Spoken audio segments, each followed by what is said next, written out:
Well, great. So you are now listening to WUMM 91.1 FM Machias, and welcome to the UMM Engage Clipper Chat Room, UMM's career talk show featuring alumni, employers, and career professionals from around the state of Maine, region, and country.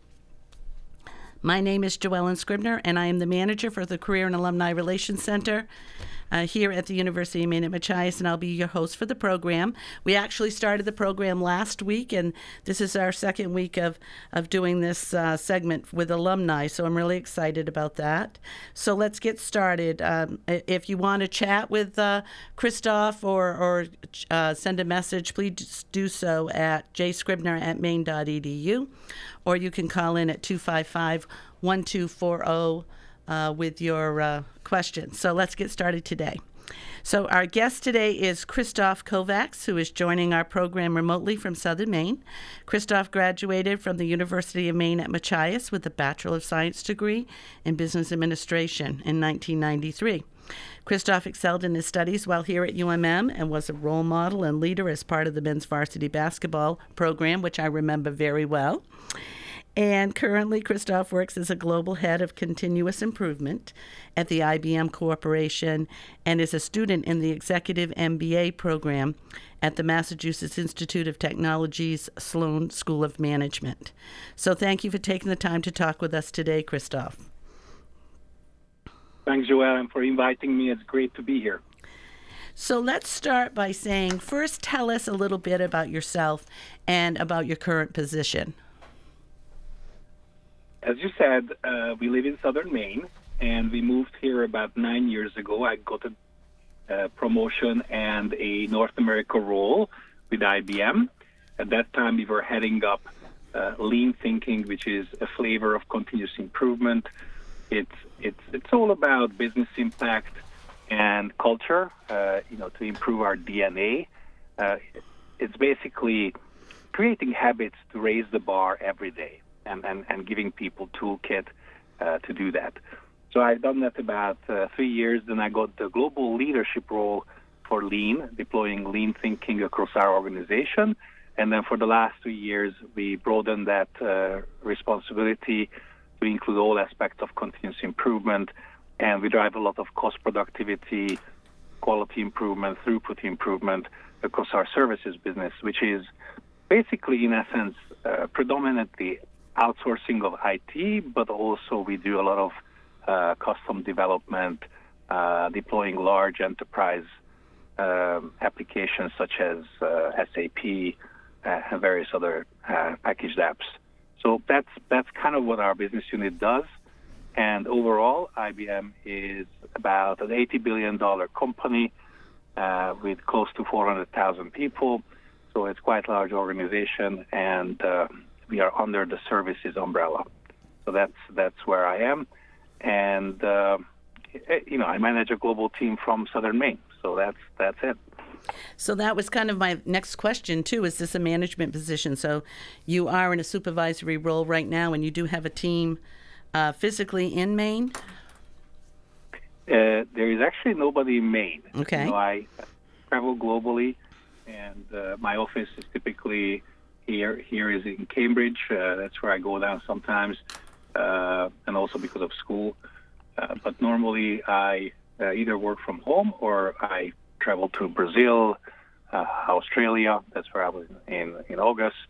Also in Europe. So that's what my job allows me to do. And I have a team of about 8-9 direct reports, and then of course they have some direct reports underneath.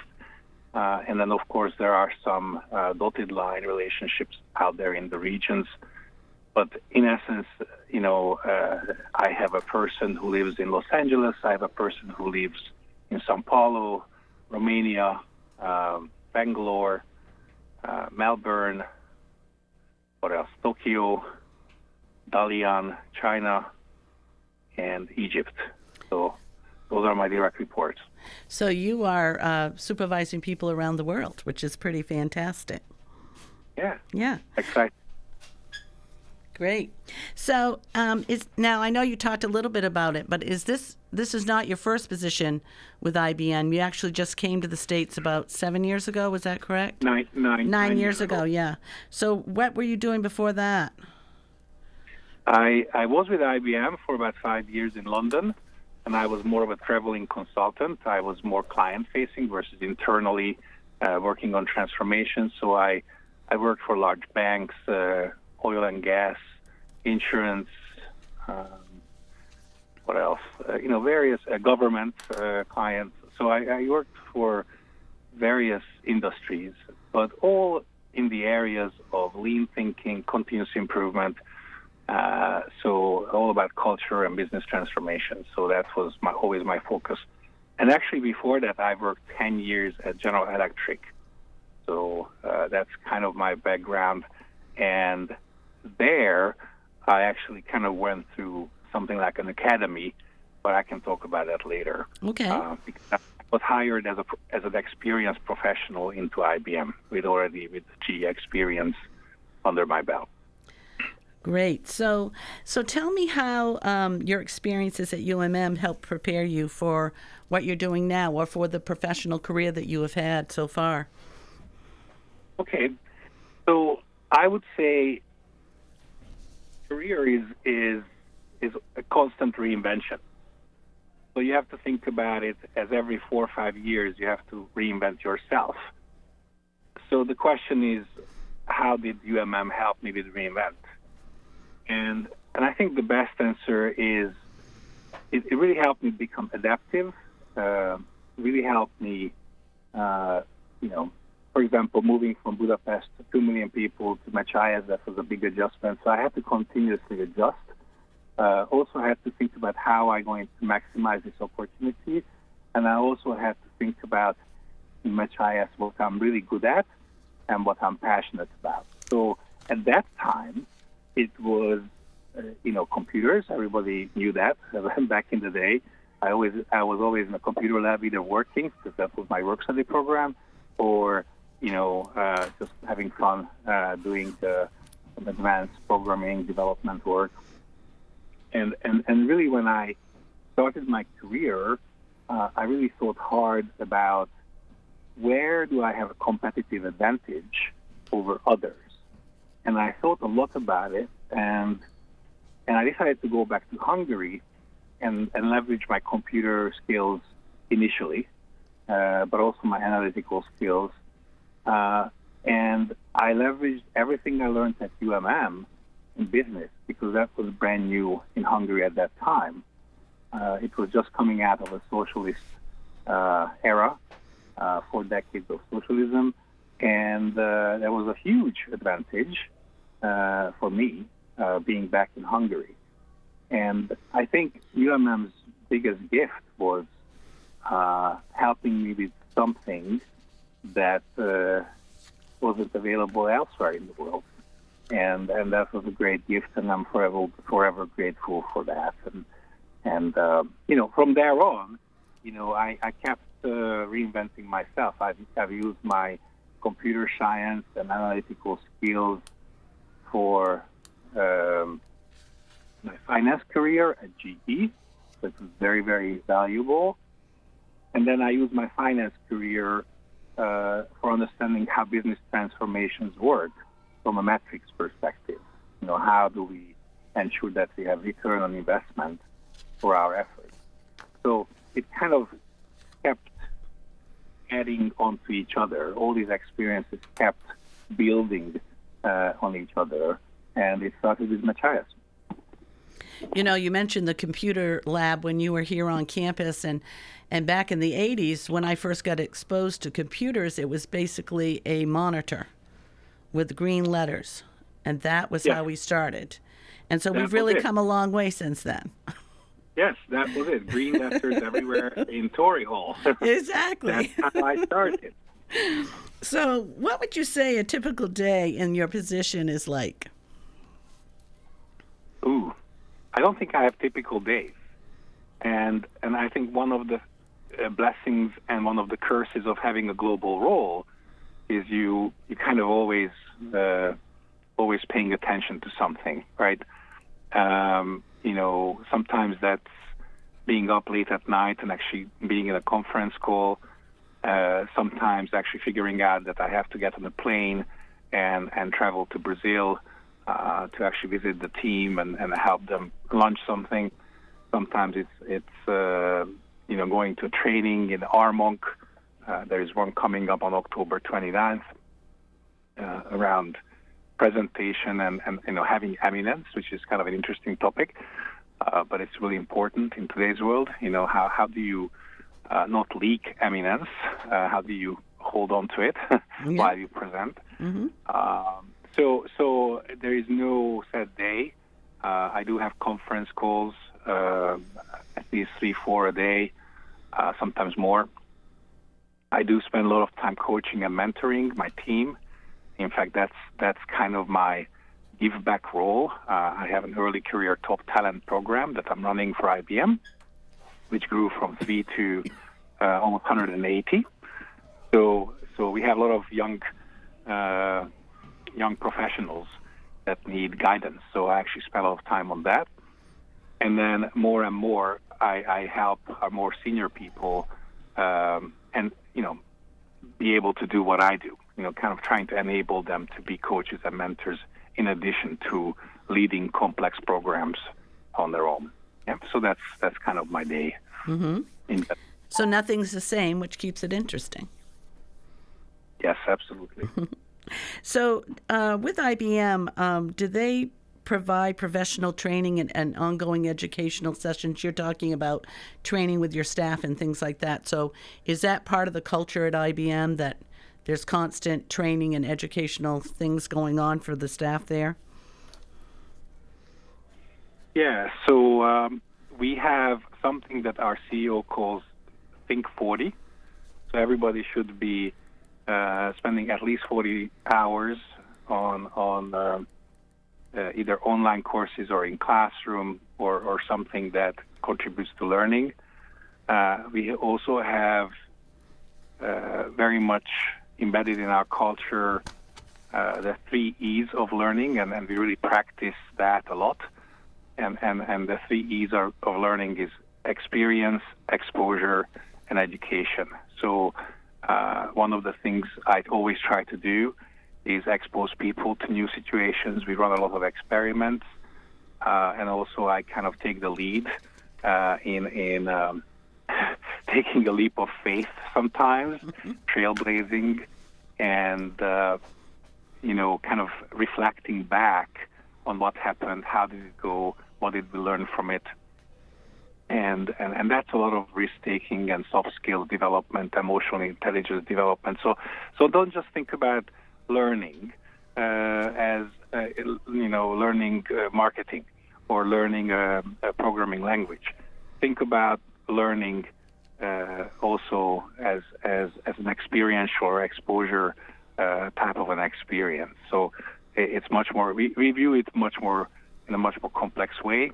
And then the last bit I wanted to say is I work with some very motivated people. So I mentioned to you the Think 40 that everybody has to do in IBM every year. So this is once a year, 40. So every year for 40 hours is what the requirement is. That's the minimum. And some of my team members, I actually had to run some reports to make sure that we are on track. And I noticed that somebody was doing 413 hours of training, and that's above and beyond their day job. So, very, very high intensity of learning happening at IBM. Great. So, we're talking about the educational pieces and things like that, but sometimes I think in positions, we need to be looking at the personal characteristics and qualities that a person has to be successful in jobs like this. I mean, you're talking about a lot of travel and things here, and so what do you think, personal qualities or characteristics, why is that important, or how is that important in the success of your job or those that you're working with? I hire for mindsets and behaviors, quite frankly. As I say often in sports, I cannot teach height. It's actually very, very hard to teach mindset and behavior. Not impossible. You can adjust behaviors. You can rewire heads, I guess.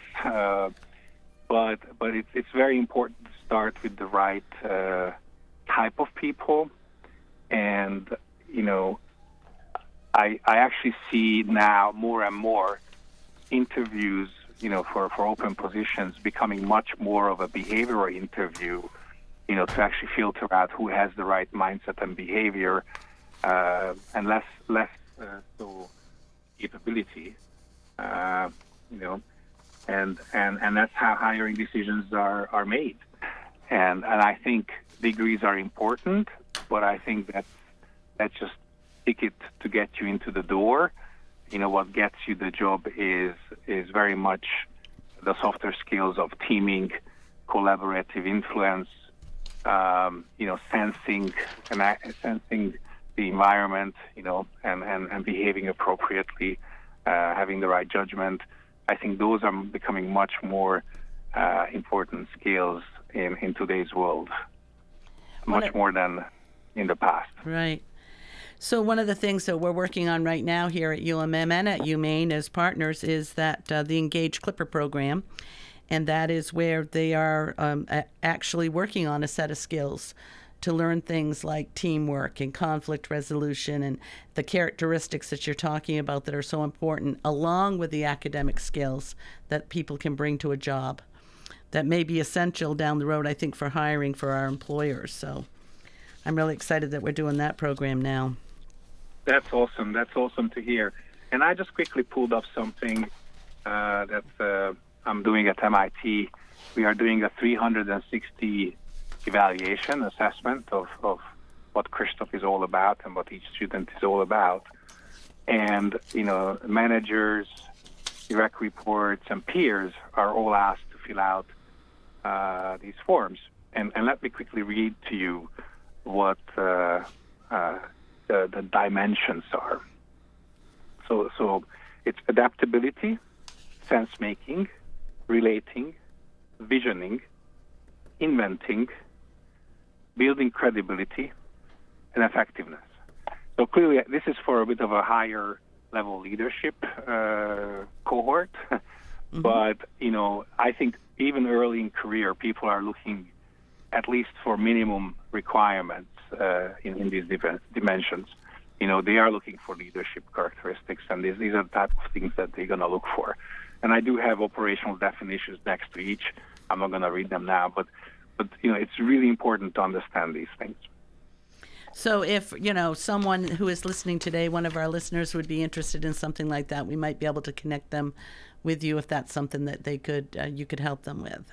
Oh, absolutely. If they're going to ask me what is adaptability, mm-hmm. I have right in front of me the definition, and I can say, here is how I learned that at Machias. Here is how I adapted to my new environment. Mm-hmm. I just shared with you my Spotlight article that you guys asked me to share, and you guys posted it. And I think that talks a lot about how I have become highly adaptable. So I can even give people examples of how that happens. Great. So I'm just going to skip ahead here a little bit, but, we are on a script, but I do want to, kind of skip ahead on and maybe move things around if you don't mind just a little bit. But mm-hmm. What opportunities for advancement are there in your career field? So I think many careers keep changing. If I look at operational excellence, business transformation, back about 25 years ago, I would say it was all about analytics, and something called Six Sigma, which is basically taking a business problem, turning it into a mathematical problem, find a mathematical solution, and turning it back to a business solution. So there were a lot of people doing Six Sigma. Well, that's no longer relevant. Then, in the 2000s, we had a lot of lean thinking, and then that's not really relevant anymore, although some organizations still do it. We talk a lot about agile, being iterative, being really fast, moving really fast, in a marketplace that moves much faster than ever before. So I think, if I look at my field, what is really, really valuable is understanding people and process. So, what does make people tick, and then also understanding processes. How do processes work, and how do you improve both process and mindsets and behaviors so all the organizations are running more effectively, and they deliver much better client value and also much better shareholder value, right? Mm-hmm. And at the same time, we also want to make sure that there is sustained level of employee engagement. So those are your three, groups of stakeholders. Mm-hmm. Clients, customers, shareholders, and then employees. So what you need is people who can think about those complexities, one extreme is all the hard skills of statistics, but then you have to have the soft skills of people and the process and how they interact. So, the opportunities in the profession I'm working in, it's really for the whole brain individual, right? So if people are really able to, move along that soft versus hard skill curve, they're going to be really successful leading business transformations, taking organizations from, suboptimal, processes, suboptimal ways of working towards perfection. That's kind of our ultimate objective, is perfecting things every day. And I think those are the people who are going to be successful. We do help also IT projects, implementing various IT solutions. I think the additional complexity there is that you have to know the technology really well. But I think that's actually easier to learn, even though it changes all the time. Learning new technology is fairly straightforward. Learning about people, learning about ways of working and how things get done in an organization, that can get very, very complicated and complex. So I think, those are kind of the the sweet spots of what I am working on or I am exposed to. But in our organization, there are many, many career paths. There are consultants, there are project managers. They usually work with clients. I worked a lot with clients. So then you have to really, really pay attention to your client's need, understand what they're looking for, and kind of deliver some problem solving for those clients. So those would be the big opportunities that I see. But as I said, it keeps evolving every 5-10 years. Even in my field, the approach and how we solve problems have changed. So that's an important message. Yeah, and I think too that's what I do here is I try to provide opportunities for those soft skill trainings as well as the hardcore skills. How do you find, do you think that you could give some advice to our students listening today about the importance of getting involved in and outside of the curriculum aspects of building their resumes? So I would talk about, career workshops and skills that are on resume building, or maybe it's, how to go into an interview and do your best and get prepared to do that. So from your perspective, is that of value to our students that they should get involved in as soon as possible while they're in college? Yeah, I think so. Absolutely. I if I look at interviewing, that's a very important skill. You can do it. You can also watch it on YouTube. There is a lot of stuff out there. There's a lot to learn just with simple YouTube videos. You can do research, what people are really after. But then I would say, go beyond just practicing interviewing skills, right? I would love to share with you my experience. For example, I went through the partner process back about 3.5-4 years ago, and I was working on internal projects, and everything was about clients and external interactions. and being on stage, right? So the whole thing was, how do you behave on stage? How do you maintain your composure when questions are rattling you? And it was really, really a turning point in my career. And I realized that leadership is not just about setting direction and, planning things out and then, motivating people and inspiring them and coaching them and mentoring them. But leadership is a lot about being on stage. And I went from pretty much a finance and computer geek to, I basically went from never wanting to be on stage to being on stage all the time. And I have to tell you, that's a very, very scary transition because, human nature is such that, we are actually fairly fearful of being judged and not doing well in front of others. And that was a huge transition for me. So I had to force myself to get out of my comfort zone and really push myself into areas where, I was lacking.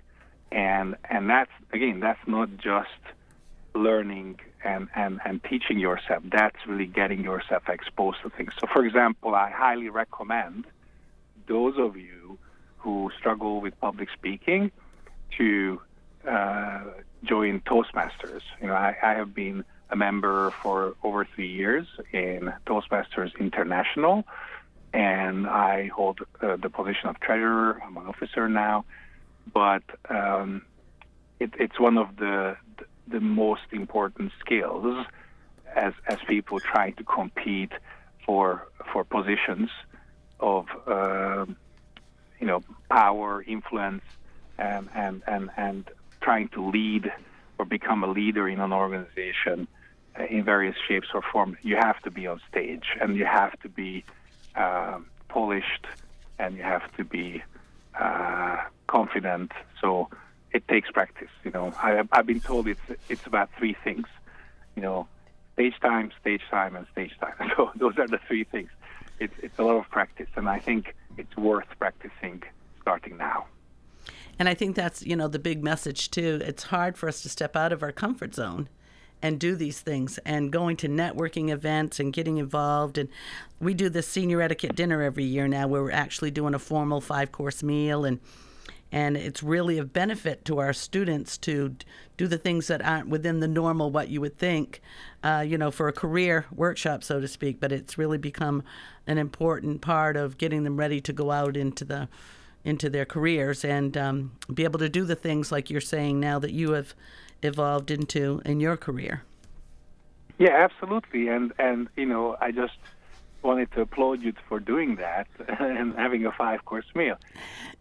So I think maybe you should come up to our senior etiquette dinner. I'll be in touch. I will try. Yes. Fly in, will you? But let me stay with that example, right? So people gonna do that, and they're gonna feel really awkward. Some, right?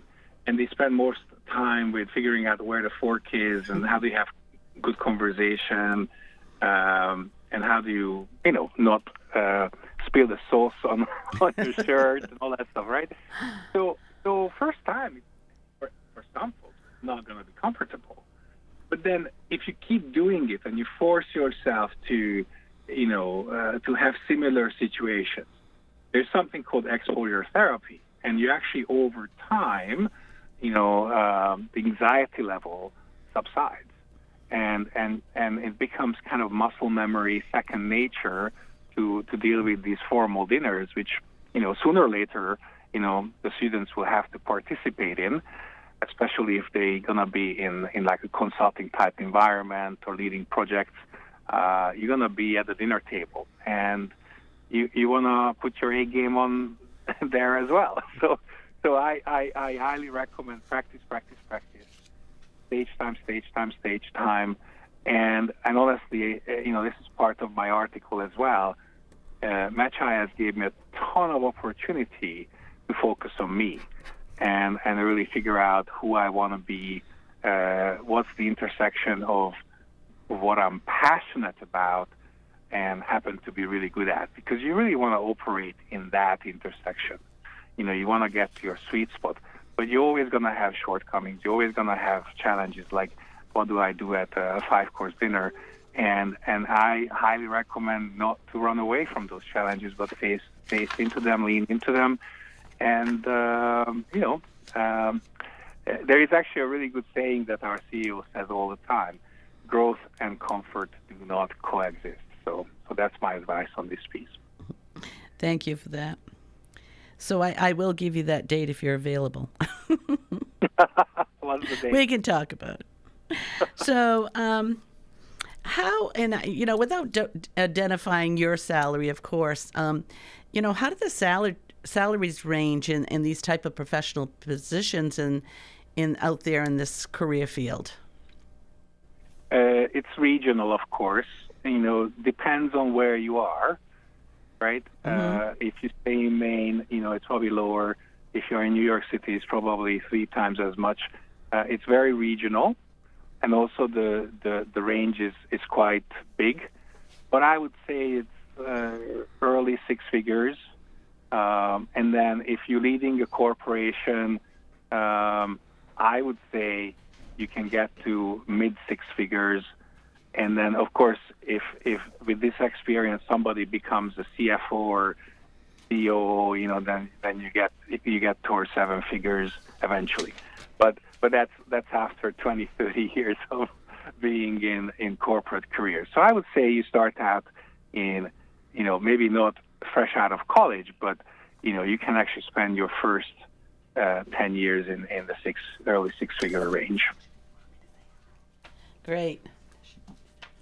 Okay, so now we have a question for someone.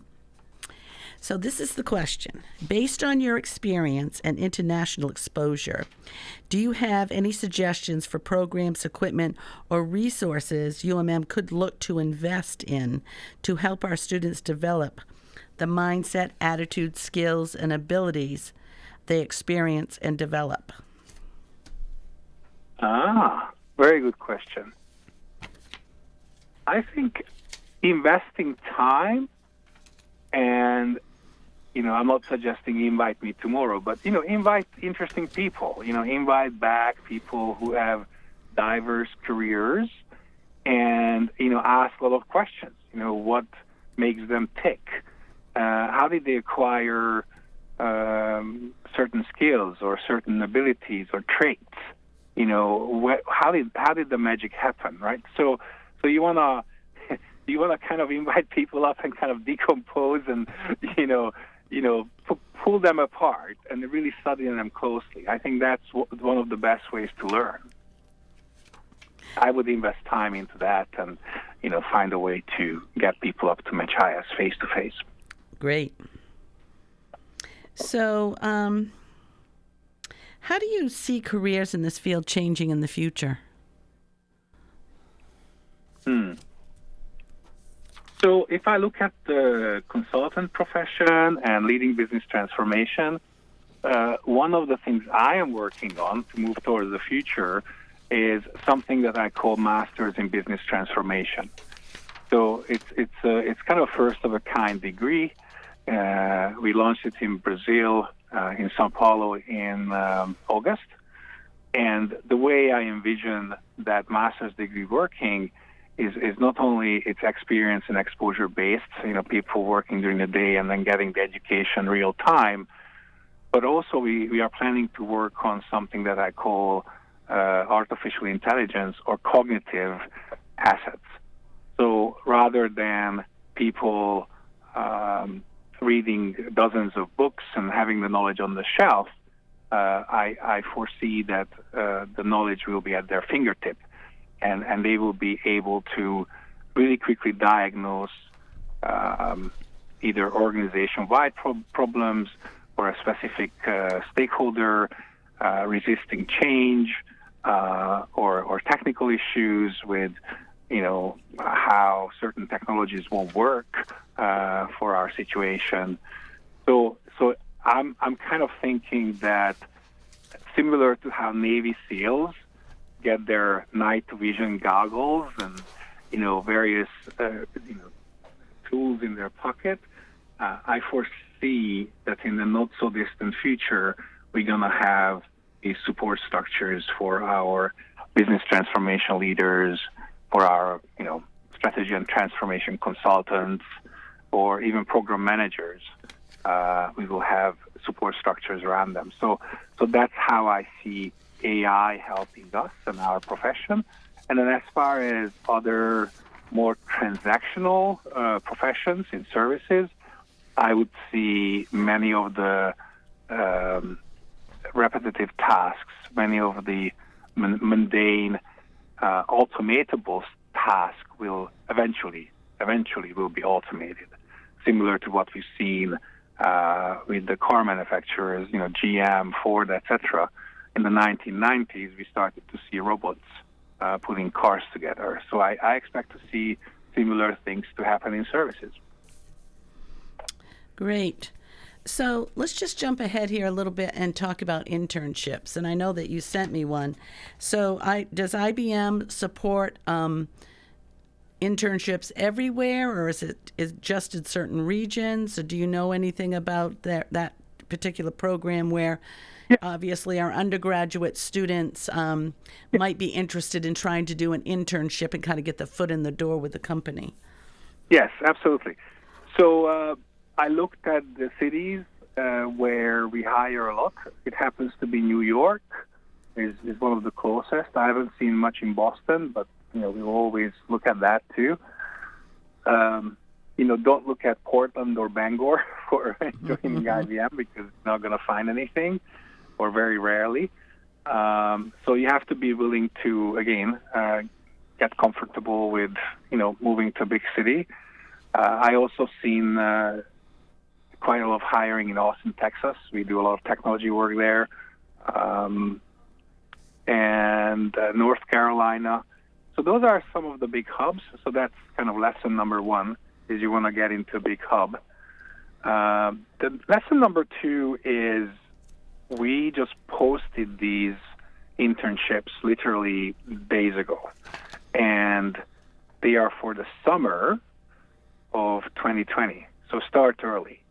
You may think, well, I can start looking for my internship in April, May. They're going to be gone by that time, right? They're going to be filled. And we typically have 3 months internship in the summer, so fairly typical. Again, most companies are looking for the rock stars, people who, accelerate throughout their college time. So you really want to showcase that. That's one of the reasons why it's good to study and get pretty decent grades. I don't think straight A's are important, but I do think that showing how you excelled, and not just in classes, but outside of classes, how you went above and beyond is really important. So again, hubs was lesson number one. Number two is start early, start now. So number three was, demonstrate excellence, and demonstrate that you really thrive or, excel. And then I think some of the other learnings are around, have a critique of your resume. Have your parents or your professors or, anybody who can mentor and coach you look at your resume. I know money is probably a challenge, but, once you get out in the real world and you have, a great opportunity, I actually think it's worth investing a bit of money in having, a professional looking at your resume, because you only have to do it once. Then you learn the skill, and I think you should be able to replicate what they have done with your resume in the future. But you have to put your A game on, and you have to put your best foot forward in these situations. And I think it's worth investing the time and others' views and potentially money later on in career to make sure that you have the best chance of getting told yes. Yeah, and we do have an alumni mentoring program here on campus too. So, I think that any of our listeners that are interested in potentially looking at the internships with IBM should be probably contacting me like now or soon, and really getting involved in those extra professional programs that we're running. But also, it might be worthwhile in trying to connect with some alumni as well for some career advice, getting ready to go. So, yeah, sure. And I'm happy to talk to you more about that offline. And then as far as the website where you guys can go out and look at opportunities at IBM, there is the link. It says careers.ibm.com. So careers.ibm.com. Okay. Great. Okay, so what do you think the biggest challenge is in working for this organization? Now, you have a home-based office, but you're traveling around the world. So what do you see the biggest challenges with working in this type of position? Actually, traveling is probably second nature to me, and actually not doing as much as I used to do. So, August was really a bit crazy with Europe, Brazil, Australia, but you start to integrate your life and work a little bit. So I think there's a way to make that work. For example, it turned out my schedule in Australia wasn't crazy, and I was there for a week, and I had a few Sunday. I had a vacant Sunday and a free Saturday, and I basically asked my wife to join me. So we were both there, and she did all sorts of fun stuff while I was working, and there is a way to work around the challenges, the burdens of travel, if you get creative. So I don't think that's the biggest challenge, although you may think so, but it's not. I think the biggest challenge in transforming organizations and biggest challenge of working in large organizations is that many times teams trying to optimize locally, and everybody focuses on their own local optimum. And not many people are willing to optimize globally, which would be the ideal state for shareholders and customers and clients. So you have to kind of figure out how to persuade individuals with data, with being aspirational, with showcasing the art of the possible, and then once they get mobilized or get excited, how do you sustain that, and how do you bring the rest of the organization along? And often it's called bringing hearts and minds along, because it's not just logic; it's about emotion as well. So I think that's probably the toughest thing to do in any organization, especially large organizations, is that change is hard, and it's absolutely necessary for survival. We talk a little bit about digital Darwinism, and it's real. Lots of things are getting digitized, and those who stay up to date with technology and how the state of the art is evolving. I think those people will keep evolve and keep using new technology and keep getting more productive and more high impact.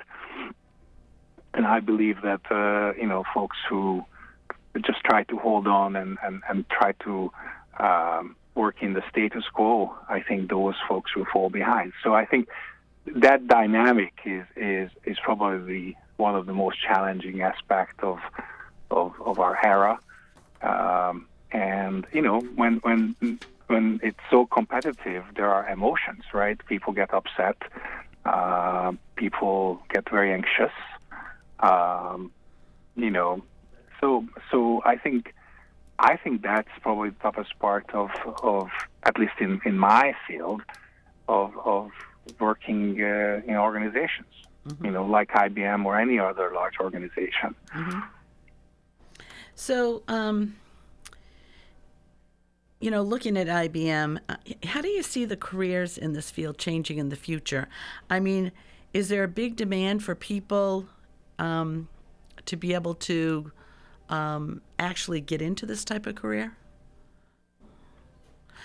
We have early professional hire programs. In fact, mine kind of fits in that category.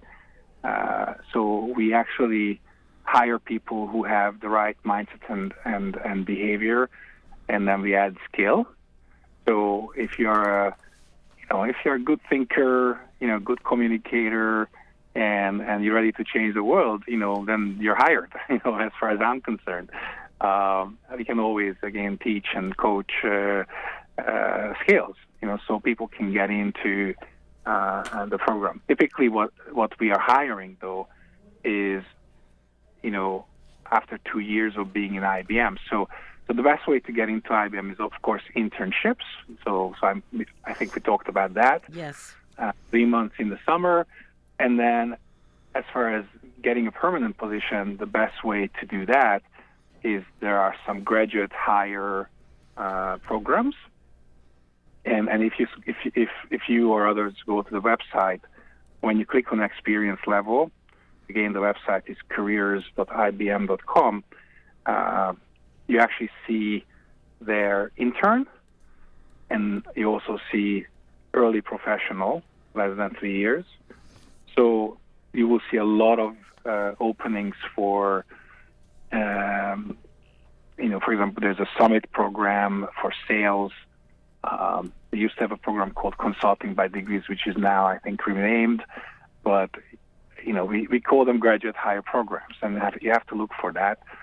And that's I would say that's the on-ramp into IBM. So that's where the volume is getting hired. And then later, you just have to kind of take ownership of your career and figure out where you want to go and where you want to be.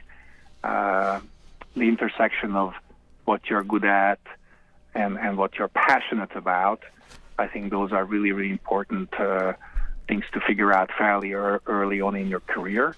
So once you're on the on-ramp, there are a lot of opportunities to become a consultant or project manager or, a team manager, a functional team manager. So I'm not so concerned once you're in. My concern is always how do you get in, right? And I think that's why the on-ramp is so critical, which is internships and, graduate hire programs at IBM. And same thing with other large organizations, quite frankly. We work very similar to everybody else. Everybody has these on-ramps into the corporation. And I guess, too, just the fact that, there is an opportunity for people that, you don't have to. I mean, the internships is so huge, but, there is an opportunity if people want to work for it. Get involved, build your skills, and get hired at an entry-level position and go into a big corporation like IBM. Yeah. We hire a lot. It's just, I think the magic is knowing what people are looking for in those on-ramp type roles. And again, it's not what you would expect. Somebody would say, "Oh, I'm a great developer," and they don't talk at all about the adaptability, the teaming. Then it's like, well, yeah, you can have a debate about, as a developer, I don't really need it. It's like, no, we hire, more and more of the whole brain people, and that's where the world is moving. They're looking for not just a really good developer, but we want to see, both sides of the brain kind of developed. Yeah. And, and that's kind of what we do here in Career Services. Everything is building upon getting people prepared to go into these type of positions. And we talked about it a little bit with Crushing the Interview. And we also do, of course, the Etiquette dinner that we talked about, too. But we also do a fashion show, like an etiquette dress. Like, what do you wear to an interview? Yeah. What's the appropriate what's the appropriate attire for whatever specific organization that you're applying for. So, things would be a little different than that, to different places. But we do that as well, so we can give them some ideas on how to dress on a budget, but still professionally. So we do those type of things. That is kind of a neat way to help build their skills as well. So yeah, that's really cool. I just wanted to add that when I was interviewing here in the U.S. for my role, which eventually I got, my boss in England, he said, Kristof, you have everything. You have everything that it takes. You just need to look like an exec. So that was his guidance. But it's true. You have to look the part. Exactly. Otherwise, you don't get a chance. You have to kind of fit in. Exactly. So, what special advice would you give to somebody trying to enter the field? I think with any field, whether it's business transformation, working on continuous improvement, which is what we do, or becoming an IT project manager and ultimately project executive, etc. With any field, I think you really need to understand what it takes to succeed. And where do you get that information? Well, you're probably not going to get it from your marketing class. You're probably not going to get it from your accounting class at HIS. You're probably going to get it from these activities that you, Joellen, you described, and then also mentors. You want to be clued in, I guess. You want to actually understand the intricacies of how the system works and what is the exam question that is being asked and what's the question behind the question in an interview. I think that's a really important skill because, those who get clued in and, they have either family that is in business or, they have friends or friends' family who is in business, they're gonna know. They're gonna know exactly what to prepare for and how to look and how to successfully get in there and stay in there, right? If you don't know, then how would you expect you to succeed, right? So get in the know, find out, have mentors, have relationships, build networks. And the other thing is, rather than, I introduce myself as a candidate and I say how wonderful I am, have somebody introduce you to an organization, right? And say, hey, I'm referring you to this program, or hey, here is Jo, and she's fantastic. That usually works much better. At least that's my experience with the program I am running. So that's why networks are super, super important, and high quality networks. If you want to be in business, you want a business type coach and mentor. Uncle Bob, who has a sawmill, he might be the greatest guy, but he's probably not going to be the best mentor for you for the corporate career. Right. And I think researching too, and I'm often saying this over and over again, know what you're applying for. Know what your company history is. Know where they're located. Know the specifics of what the job description is asking for, so that you can see if your skills are going to match up with what you're applying for, so that when you do walk into an interview, you're not going to be blindsided by the fact that you don't know exactly what they're asking for. So I think that's hugely important too, is do your research on your companies you're applying to. Yeah, absolutely, and understand exactly why you would want to go somewhere, right? And I have a funny story. I got a few phone calls early on in the first year or two, and people were recruiting me because they knew me from Europe, etc. So I got these phone calls, and then they say, well, so why do you want to join such and such? And my answer was like, well, you guys were interested in me joining, right? But again, that's the wrong answer. You have to have the right answer, which is, I've done my research, and I actually think I would be a great cultural fit. If you guys are trying to headhunt me into your organization, is not the right answer why I want to join.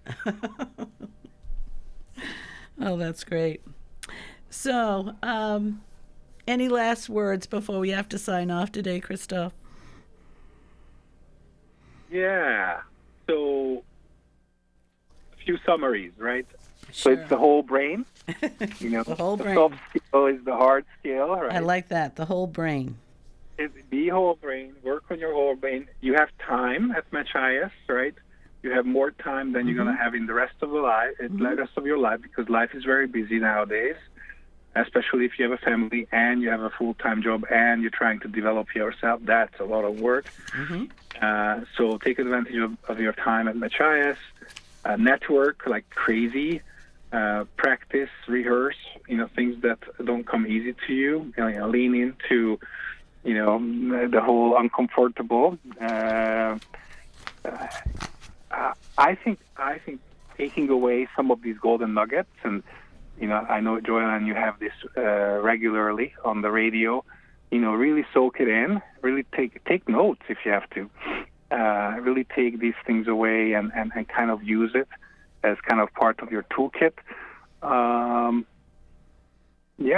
And just have an awesome time at Machias. Well, I want to thank you, Kristof, for taking the time to be with us today. I know you're extremely busy and going to MIT, which is very, very cool for you, and I'm so happy for you. So congratulations on that. Thank you. And I appreciate you, chatting in with us, and I feel like I'm sitting in my living room right now having a conversation with you. So I just want to thank you again for joining us today in our Engage Clipper chat room here at UMM. The information that you have shared, I hope, will be very instrumental to our listeners today. Hopefully they'll reach out if they'd like to get more information. And lastly, I do want to thank our listeners today and every day, and hope that they will join us each week on Thursdays at 4 p.m. throughout the semester, where we'll be talking with alumni and employers or discussing career topics with other professionals within the UMaine system and community. So for more information, feel free to email me at jscribner@maine.edu. So, one last thing for you, Kristof. Julie says hello. And I thought that was really cool. She's listening to us today. So, hey, Julie. Hey, Julie. Thanks for listening in. So, thank you again. This is Joellen Scribner, and you are listening to WUMM 91.1 FM Machias. Have a great day, and thank you.